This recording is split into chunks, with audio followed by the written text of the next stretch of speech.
Tere päevast, hea Postimees TV ja Peetri Pilgu saate vaataja. Oled sattunud vaatama ja erinevatelt platvormidelt võib-olla ka kuulama meie iganädalast saadet pealkirjaga Peetri Pilk, kus arutleme erinevate stuudiokülaliste, kultuuriinimeste, teadlaste ja ka poliitikutega nii päevapoliitiliste kui vahel ka igavikuliste teemade üle. Täna olen omale stuudiokülaliseks palunud tuntud Eesti poliitikateadlase Tõnis Saartsi Tallinna Ülikoolist. Aitäh, tere tulemast! Tere tulemast! Ja räägime pärastpoole kindlasti presidendivalimistest, kuid mõtlesime natukene peatuda ka sellel väärtuskonflikti või siis kultuurisõdade üleskerimise või kunstliku loome teemadel. Aga alustame mõningate viimase 7-8 päeva olulisema silma jäänud uudise või sellise terava probleemiga, mis on Eesti ajakirjanduses esil olnud ja võtamegi oma esimese uudise, milleks on Mikk Salu artikkel Postimehes, kus ta kritiseerib nii meie peaministrit kui ka haridusministrit ja ka EKRE, siis Martin Helme sõnavõtt USA, kuidas seda nüüd öelda, siis USA poliitikas ja eriti sisepoliitika olemuse üle. Peaminister teadupärast siis ütles kriitikanoodi Donald Trumpi ja tema magapoliitika suunal, samas mainides, et eks me sõjaliselt oleme ikka liitlased ja Mikk Salu on leidnud, et selline Ameerika sisepoliitikasse sekkumine olevat ohtlik tulega mängimine, sest tõsi ta on, et tulles ka ise Tartust siia stuudiosse otse, et tunnen ennast palju turvalisemalt, kui on Ameerika Abrams tankid ja Ameerika sõdurid on kohe Tartu külje all. Aga olekski võib-olla sulle küsimus, et kuidas sa üldse defineeriks, et mis asi üldse maga on, siis mida meie peaminister ja mõned poliitikud kritiseerisid, et äkki sina kui poliitikateadlane oskad lihtsalt eksprompti öelda, et mida see tähendab? Tegemist on inglisekeelse lühendiga Make America Great Again, sõnaga Ameerika taas suureks tegemine. Ja see liikumine ju tegelikult pärineb juba, hakkas kuju võtma vaikselt, siis võib-olla seda nimetust nii palju veel ei kasutatud. Trumpi esimesel valitsuse ajal juba 2016. aasta paiku. Ja täna on ta kujunenud tõesti niisuguseks oluliseks märksõnaks, millega siis Ameerikas Donald Trumpi toetajad ja üldse pigem siis poliitilisel spektril konservatiivsusse kalduvaid valijaid defineeritakse või tähistatakse.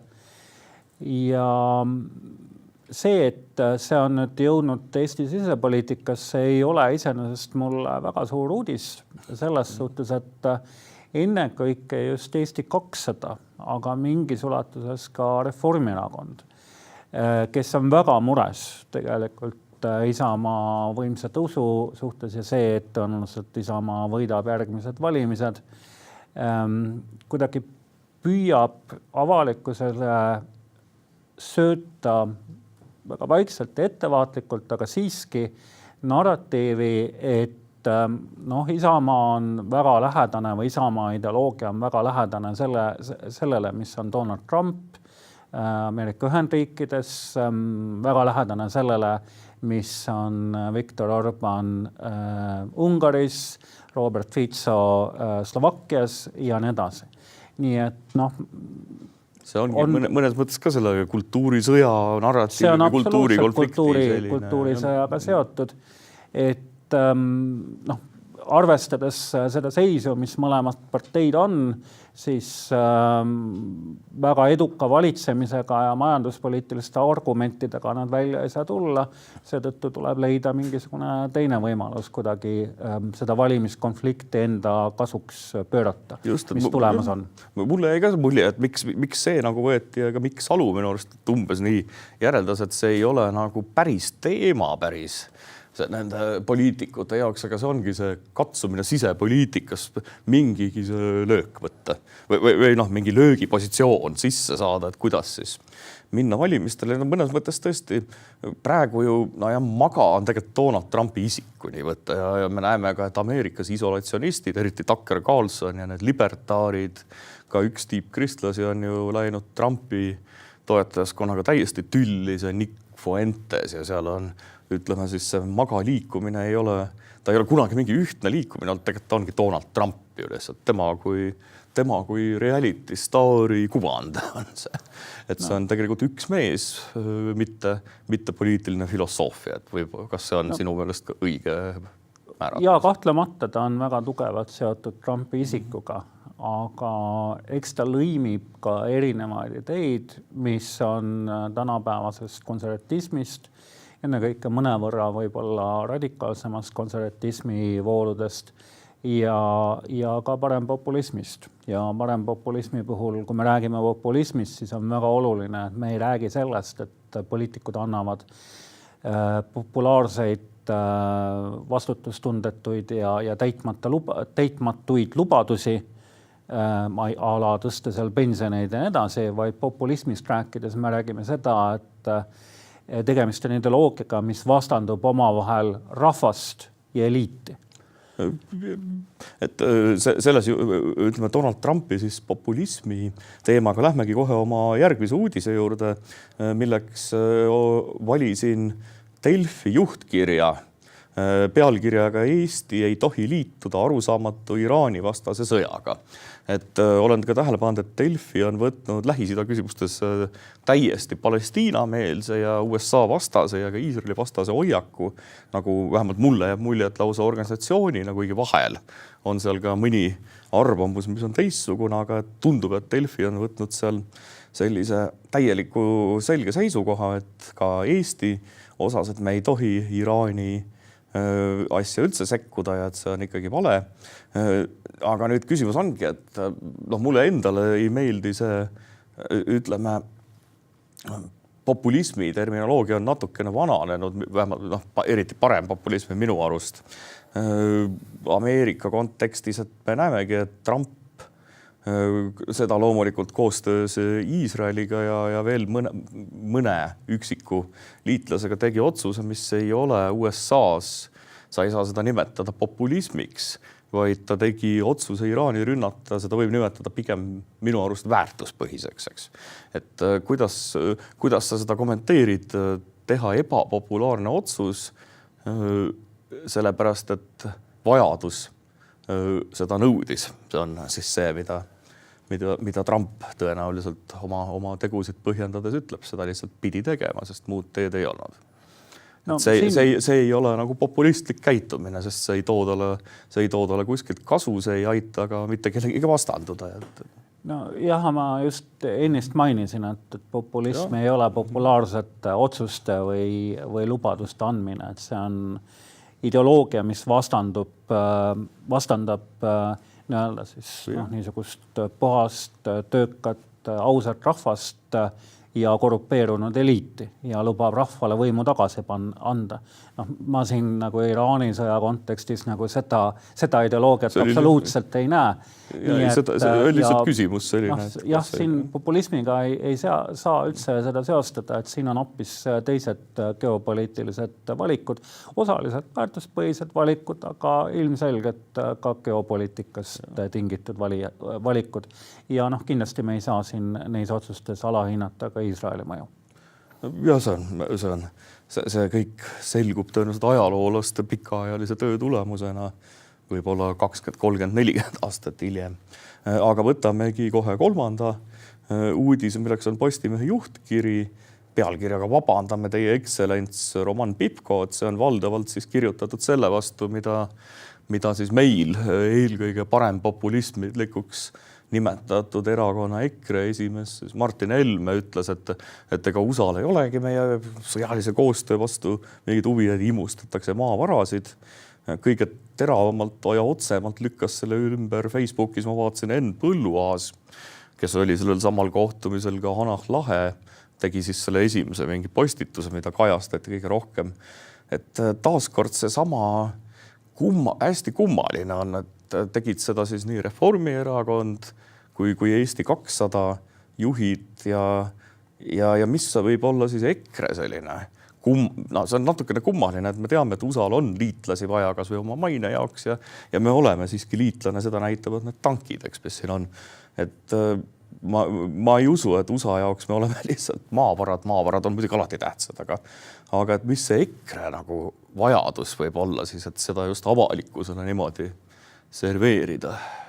Et USA-t tegelikult me ei huvitagi, et ainult neid huvitavad maavarad, et mis ma arvan, et EKRE juhid võib-olla siin lähtuvad Donald Trumpi väga pragmaatilistest huvidest, mida ta on ju väljendanud nii mõnegi maailma piirkonna ja riigi suhtes, et miks ta neist huvitatud on.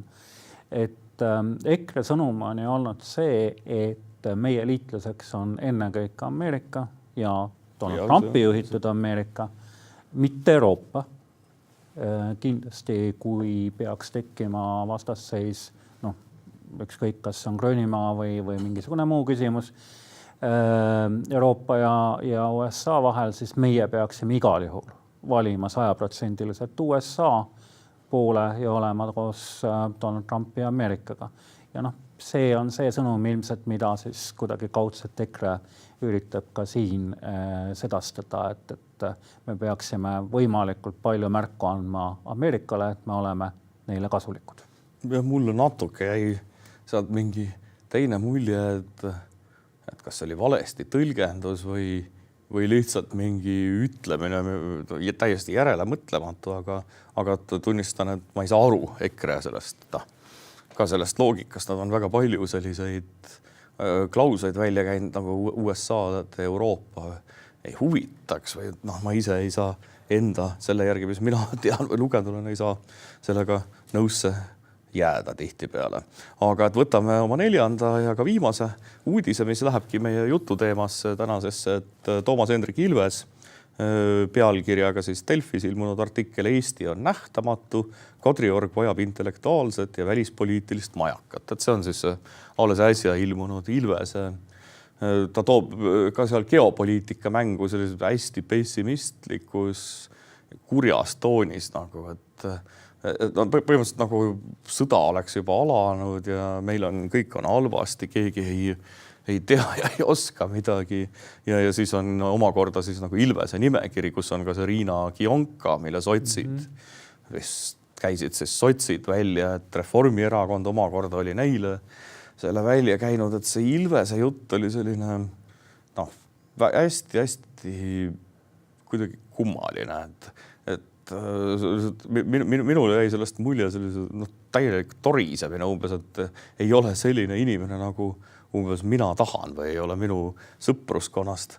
Aga et kõik see, mis toimub, kas või sotsid avalikustasid see suursaadik Kionka nime, millest tuli täiesti arusaamatu, mingi kummaline skandaal, siis oli sotsid nagu tõmbasid siis Reformierakonnal veel maa jalge alt ära selle intriigitsemise pärast. Reformierakond omakorda siis vastandus sotsidele, näib, et Keskerakond on andnud oma toetuse Karisele ja ka Isamaa on kuidagi väga soosiv Karise suhtes, aga et kogu see protsess on nii totter või ebariigimehelik või mingi teismeliste sellist absurdi meenutab, et sina kui poliitikateadlane lihtsalt oskad sa ratsionaalselt kuidagi seletada, et kellele või kuidas sellisest nagu jamast kasu on. Võttes veel arves, et Karis on tõesti väga-väga populaarne nii presidendina kui ka inimesena siis erinevates reitingutes. Ma arvan, et see, mis praegu toimub, kuulub rohkem poliitilise kommunikatsiooni valdkonda, et seda võib-olla peaksid rohkem isegi kommenteerima kommunikatsioonieksperdid, et milliseid sõnumeid anti ja miks. Aga minu tõlgendus on see, et Reformierakonnale ja tegelikult ka sotsiaaldemokraatidele nad on kahtlevad selles suhtes, et kas nad toetaksid Karist või ei, ennekõike just Reformierakond, aga ka sotsid mõtlevad, et võib-olla neil endal oleks parem kandidaat, sest kogu selle mängu puhul meil tuleb arvestada seda, et need valimised, presidendivalimised on ju vahetult ennem Riigikogu valimisi.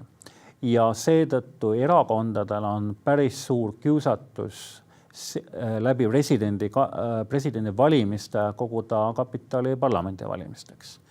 Et just meie tegime presidendi, meie oleme nüüd presidendipartei ja nii edasi. Et seda taktikat on ka või strateegiat on ka ennem Eesti poliitikas üritatud kasutada, küll mitte väga edukalt.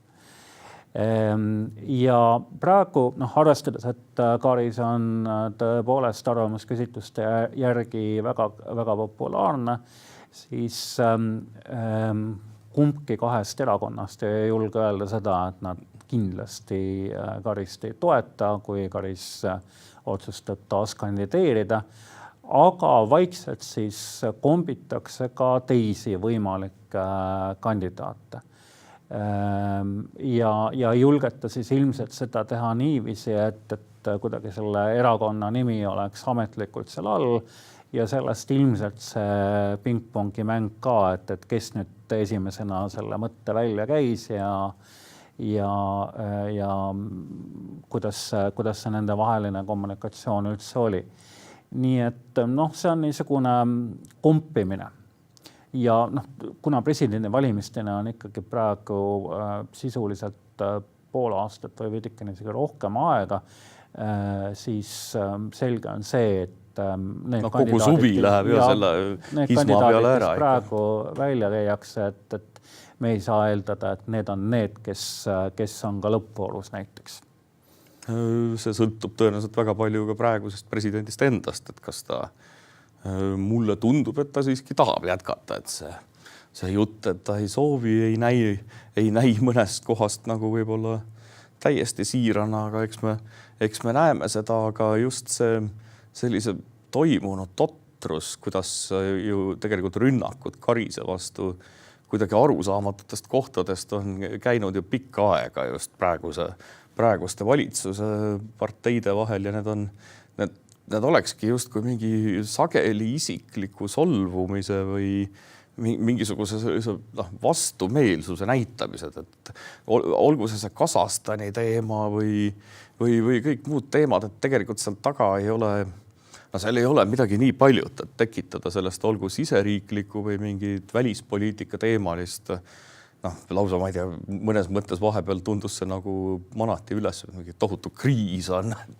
et kõik on hullusti, president ei räägi toda ja seda või mida, eks. See oli selgelt minu arust samal põhjusel kunstlikult esile kutsutud ja kas ei või ikkagi olla, et see üks praegune valitsusringkond on rahulolematu, et president ta ei käenda nagu neid, et ta ei ole võtnud kultuurisõdades või väärtuskonfliktis, õigem, ta ei ole võtnud nagu poolt, et ta on andnud, ta ei ole praegusele valitsuse peamisele parteile ega ühelegi teisele andnud mingit sellist eelist avalikus diskussioonis, et kas mul võib sellise küsimuse püstitusega õigus olla, et see on ka pettumus, et ta ei ole poliitikas aidanud seda praegust peaministri parteid ja ka teist siis koalitsioonipartnerid.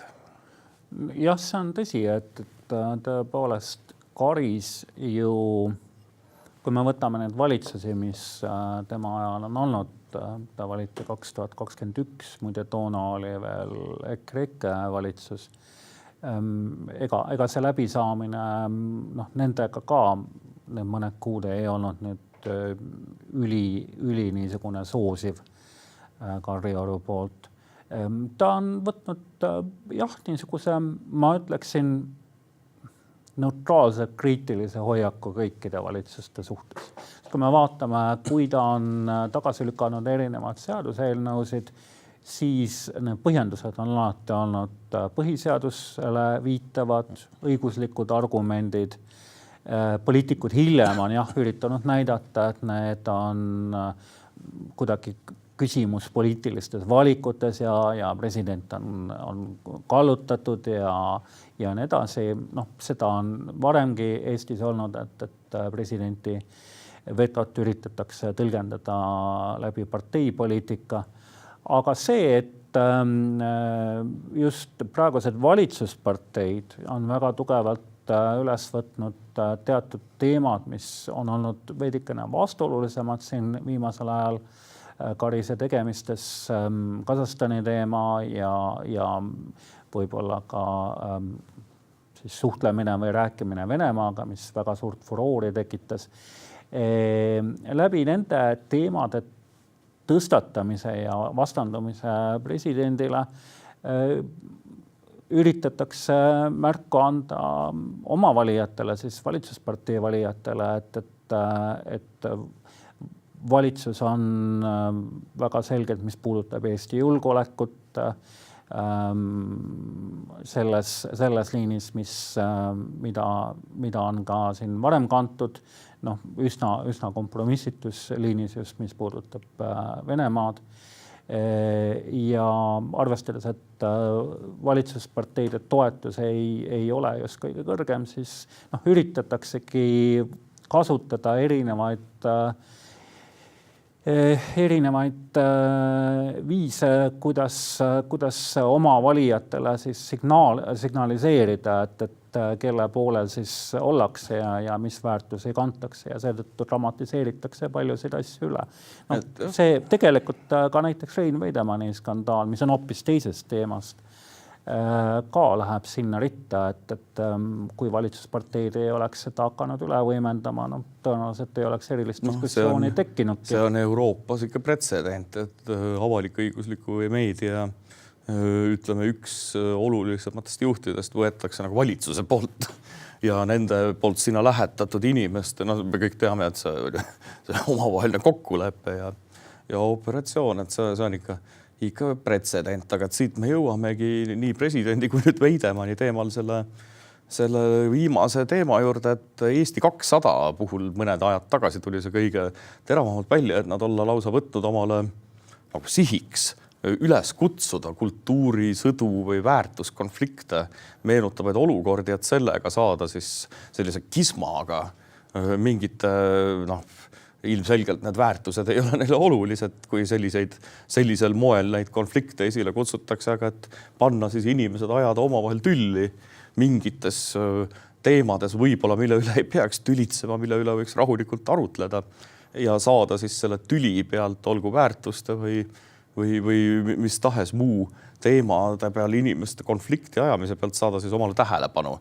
Et kas oled sa nõus, et selline asi meil on siiski toimumas ja kas sa oskaksid ka lõpetuseks lihtsalt öelda, et kas sellest võiks olla sellisest väärtuskonflikti, kultuurisõja õhkkonnast, et kas valimistel päriselt keegi üldse võidab sellest, et kas see on hea taktika või strateegia luua, need väärtuskonflikte võib ju luua, ma ei tea, erinevate sadade sugude üle või transsoo muutmise üle,